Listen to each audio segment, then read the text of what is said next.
nuclear option. Republicans seek to ensure Judge Neil Gorsuch is confirmed to the Supreme Court.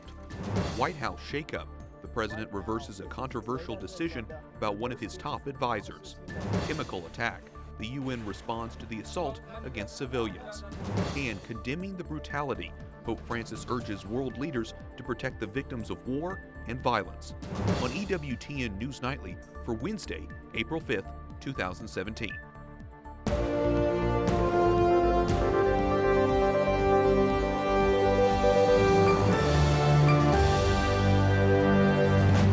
Good evening, and thank you for joining us for News from a Catholic Perspective. I'm Wyatt Goolsby, in for Lauren Ashburn. The Senate erupts in debate over President Trump's Supreme Court pick, Judge Neil Gorsuch, 9 weeks after he was nominated. Capitol Hill correspondent Jason Calvi tells us Gorsuch's Hobby Lobby decision is playing an important part. Jason?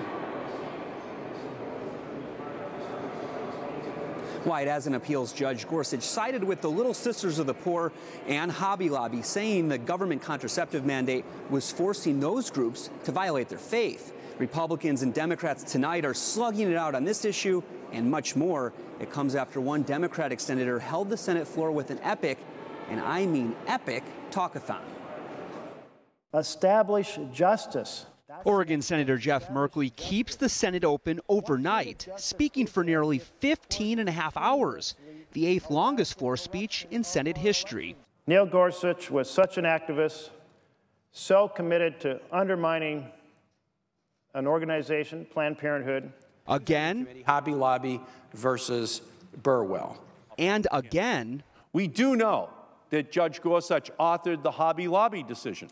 Democrats blast Gorsuch for his judicial decisions, including siding with Hobby Lobby in their fight against the Obama administration's contraception mandate. Female workers who want access to contraceptive coverage, but were denied that by their employer. In his testimony to the Senate, Judge Gorsuch answered questions about the case. Everyone found it a hard case and did their level best. Today, Republicans call Gorsuch a defender of religious freedom. He understands the First Amendment and the freedom of religion and the freedom and the importance of conscience. Texas Senator Ted Cruz says Americans decided what kind of judge they wanted by electing Donald Trump. Hillary Clinton, on the other hand, promised a very different kind of justice. She promised a liberal judicial activist who would vote to undermine free speech, to undermine religious liberty. Gorsuch refused to tell senators how he would decide cases, but tonight we're learning more about the man behind the robe. He's just like a normal guy that you want to go out and grab a beer with or something. He's, I wouldn't necessarily think he's a federal judge from the way he acts. The Senate is scheduled to vote to end debate tomorrow. Republicans don't have the 60 votes they need to do that, so they plan to change Senate rules to lower the requirement to just a simple majority. Wyatt? So, Jason, once Republicans change the rules to bypass the Democratic filibuster, what happens next? The actual confirmation vote should happen Friday. He'll be confirmed. 55 senators now support him. That's 52 Republicans and 3 moderate Democrats. Correspondent Jason Calvi reporting from Capitol Hill. Thanks for that update, Jason. President Trump removes Chief Strategist Steve Bannon from the National Security Council. The move reverses a controversial decision early on in the Trump administration to give Bannon access to high-level meetings. A new memo from the council shows the president has also restored the Director of National Intelligence and the Joint Chiefs Chairman to the Principals Committee. No word on why the president is making the change. Other stories our EWTN News Nightly team is covering in today's world. The UN Security Council holds an emergency meeting to discuss yesterday's chemical attack in Syria. Activists call it one of the worst in the country's civil war. The death toll is now at 72 people, including at least 20 children and 17 women. Today, new airstrikes hit the same area, but they didn't cause casualties because everyone was evacuated following yesterday's chemical attack. President Trump calls the chemical attack shocking and says it crosses many lines. He addressed the issue while standing alongside one of Syria's neighbors. King Abdullah II of Jordan is paying a visit to the White House today. He says the savagery in Syria is something he knows President Trump will not tolerate and pledged Jordan's full support. That attack on children yesterday had a big impact on me. big impact. That was a horrible, horrible thing. And I've been watching it and seeing it, and it doesn't get any worse than that. President Trump says the U.S. will contribute humanitarian money to Jordan to help Syrian refugees. The two leaders also pledged to eradicate ISIS and work for peace in the Middle East. U.S. lawmakers also condemned the Syrian chemical attack. Florida Senator Marco Rubio and Maryland Senator Ben Cardin agree Syrian President Bashar al-Assad must go. As long as Bashar al-Assad is in Syria, there will be radical elements in Syria, not just fighting to get rid of him, but fighting ultimately to spread that ideology to other places. That's why it's in our national security interest. Senator Cardin urged the U.S. to act, adding, "We cannot allow this type of conduct to happen." Joining us now is Blaise Mishtal, Director of National Security for the Bipartisan Policy Center. Blaise, President Trump criticized the Obama administration for not being tough enough on Assad. Now it's Trump's term. He's in a similar position. He's called these attacks horrific, unacceptable, but he hasn't indicated how he's going to take action. What are his options? It's good to be with you, Wyatt. I think the question really isn't about options or even outrage, but it's about objectives. What does the United States want to accomplish in Syria? What do we think our interests are there? And I think both the world and the American people are waiting for President Trump to articulate what is he going to want to see happen in Syria. Is it just fighting ISIS? Is it going to be fighting Assad as well? Is it going to be just hitting and running, or is it going to be a longer presence there to build stability in the region? So he has to define that. Can Trump act on his own, or does he need to build a coalition with other leaders? Absolutely, a multilateral approach is always the best approach for the United States, both to lower the cost for us and because it makes it easier to accomplish things on the ground.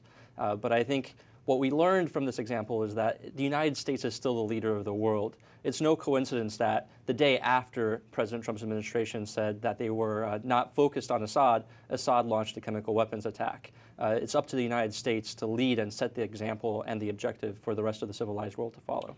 As you know, when it comes to the Middle East, nothing happens to one country without impacting other countries. If Assad was removed from power, who takes over? What happens? That's an excellent question, and that has kept people from wanting to do anything about Assad. But I think starting with the question of what happens to all of Syria is the wrong question to ask. You have to start looking at it area by area. So what are we going to do about the Kurdish north? Can they rule themselves? What are we going to do about Iraq and the territories held by ISIS? What sort of government can take place there? And if you sort of answer this piecemeal question, then you can put that together into a bigger plan for Syria. But you should absolutely not just try to get rid of Assad and assume you're done. So what else do you think the U.S. should consider doing as it figures out not only Syria but the whole region? Yeah, well, I think fundamentally we need to be thinking about the stability of the region. What will prevent us from having to come back in 5 years or 10 years or intervene in another conflict? And the question there is, really, are Syria and Iraq real states? Should we be aiming at putting these states back together the way they were? Or is there something pathological about that? And we need to think about other configurations, other political models that might be more stable, that might allow repressed minorities like Christians to have a say in their own government that can lead to a much more stable Middle East in the future. Our relationship with Turkey right now is strained because of President Erdogan and concerns with violations there, crackdown on journalists, for example. Do you think we can work with Turkey and be effective? Well, what we've seen thus far is that Erdogan's objectives are a far cry from the United States. And that divergence has actually been to the harm of both us and the people of the region.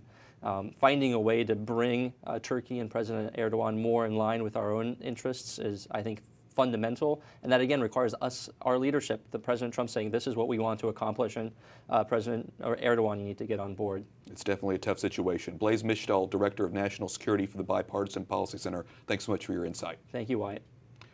Pope Francis expresses his horror after he learns about the chemical attack in Syria. Assistiamo inorriditi agli ultimi eventi in Siria. Speaking during his weekly meetings with pilgrims in St. Peter's Square, the Pope condemned the attack and appealed to the consciences of local and international leaders to bring an end to the tragedy. The Holy Father says he's praying for the victims and their families. He also expressed his support for all the aid workers in the area. Pope Francis meets with 4 British imams just 2 weeks after the London's terror attack.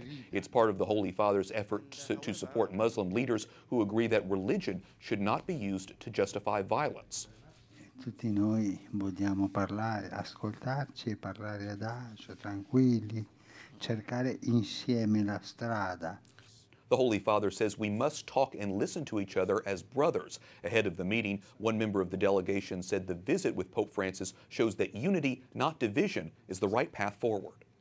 The Muslim leadership visiting the Pope is a positive message that even at the highest level, we can visit and show respect to the others. Pope Francis will continue his outreach later this month when he visits Al-Azhar University in Cairo, Sunni Islam's main center of learning. Pope Francis takes another step to reunify with the Society of St. Pius X, a traditionalist group which split from the Church after the Second Vatican Council. The Holy Father says Rome will recognize marriages performed by St. Pius priests. Ed Penton, Rome correspondent for EWTN's National Catholic Register, joins us. Ed, what does the Pope's decision mean for the society? What does it change? Well, what it does, Wyatt, is really give the permission, really, for the society to celebrate marriages, the priests to celebrate marriages in their parishes, and also if there aren't any priests around within these Society of Pius X parishes, a priest from outside can celebrate marriages. So it's really giving the validity of the sacrament of marriage back to the society, which was invalid when, of course, they broke away from Rome back in 1988. So that's basically it. So it's a further step of regularizing the society with Rome. So how significant then do you think this step, this development of this process, can bring about reconciliation? Well, it's not a huge step. It's just another step on the pathway towards reconciliation. It is significant, but it's something they've requested, and it's something that's been granted. So it's just another step along the way. But there's still a few more hurdles to go through. But it's certainly a positive development, and one, I think, which is welcomed very much by the society themselves. Well, Ed, maybe you could expand a little bit more on that in terms of the general picture here. What are the overall prospects for reunification at this point? What is still in the way? Well, I think the ball is really in the court of the society. The Vatican has basically said that they're open, the door is open for the society to come back into the Church, into full communion with the Church. And it's really up to the society now to decide whether the conditions are right and whether the agreements, the canonical structures put forth are ones they can accept. At the moment, I think they are welcoming the signs from Rome. Rome is becoming very keen to see the society come back into the full communion. And I think they're just wanting safeguards, guarantees, and really being prudent about whether it's the right time to come back into full communion and whether all the conditions are there. So it's really very much in the court of the society, and it's up to them really to take this forward. Like you say, it's one step in a process here. We'll have to see how that continues to go. It's nice to see Pope Francis continuing to be open to dialogue on this. Ed Penton, Rome correspondent for EWTN's National Catholic Register. Thanks, Ed. Thanks, Wyatt. Coming up, from trade to human rights, which issues could define President Trump's meeting with China's leader, and cutting off abortion money. It gets their blood off of our hands. At least we are not funding this stuff. Our next guest speaks out about China's pro-abortion policies.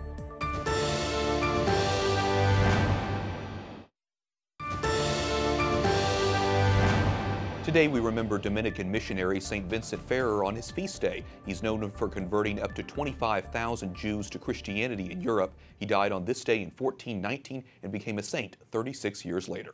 Welcome back. I'm Wyatt Goolsby in for Lauren Ashburn. Several big issues, including trade and North Korea, will top the agenda when President Trump hosts the leader of China tomorrow. The two will meet at Trump's Mar-a-Lago resort in Florida for their first face-to-face encounter. And activists have renewed reason to hope human rights will also make it onto the agenda. The bilateral meeting with China comes just days after the Trump administration cut off money to the UN Population Fund, citing a provision that says no U.S. money may go to an organization which, quote, participates in the management of a program of coercive abortion or involuntary sterilization. China falls into this category based on its two-child policy, which limits the size of families. The funding cut is a sign that Trump could discuss human rights with the Chinese president. But even if he does, it may be off the record. Aides to President Trump say he prefers to discuss sensitive matters privately. In his meeting with the Chinese president, Trump will most certainly talk trade as well as matters related to China's actions in the South China Sea.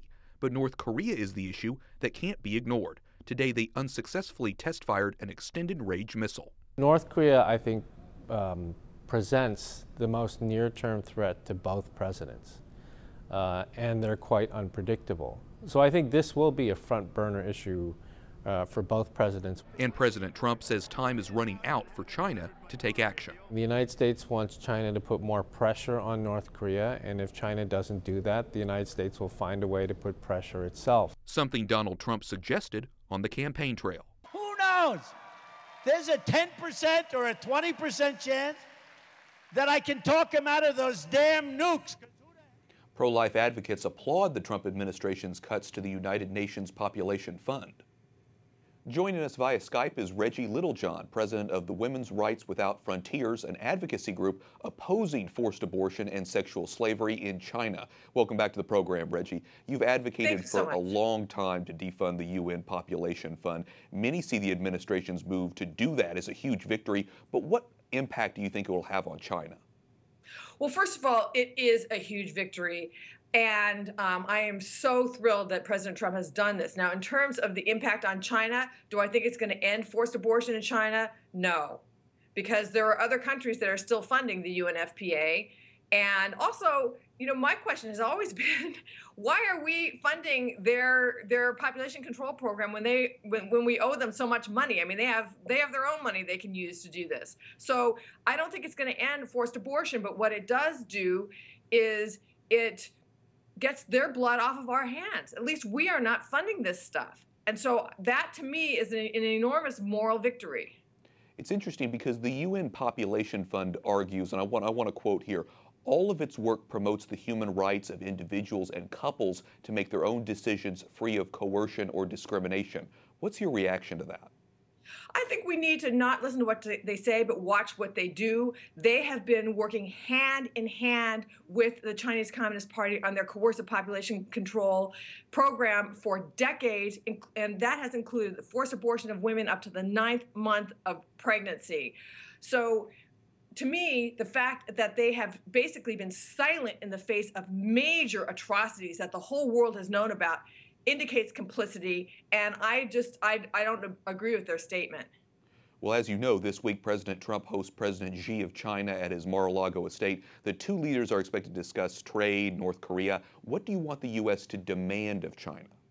Well, we don't know. That might not be on their official list of topics, but I think that it was very brave of President Trump, and also it sends a huge message to China that he defunded the UNFPA, possibly while President Xi was on the plane on his way over here. So, you know, whether they discuss it specifically or not, I do believe that he has a very clear message, and I would encourage him to drive that home and say, look, you know what? Unlike the previous administration, we're not going to just turn a blind eye to your gross human rights violations in favor of our trade relationship. Okay, well, I know you will be watching, so will we, to see what comes about as a result of those talks. Reggie Littlejohn, president of Women's Rights Without Frontiers. Thanks so much for joining us. Thank you for having me. Up next, protecting unborn babies. This gives them an option to make a second chance. How doctors can help pregnant women. And Pope Francis makes an appeal to young people, his message about their vocations.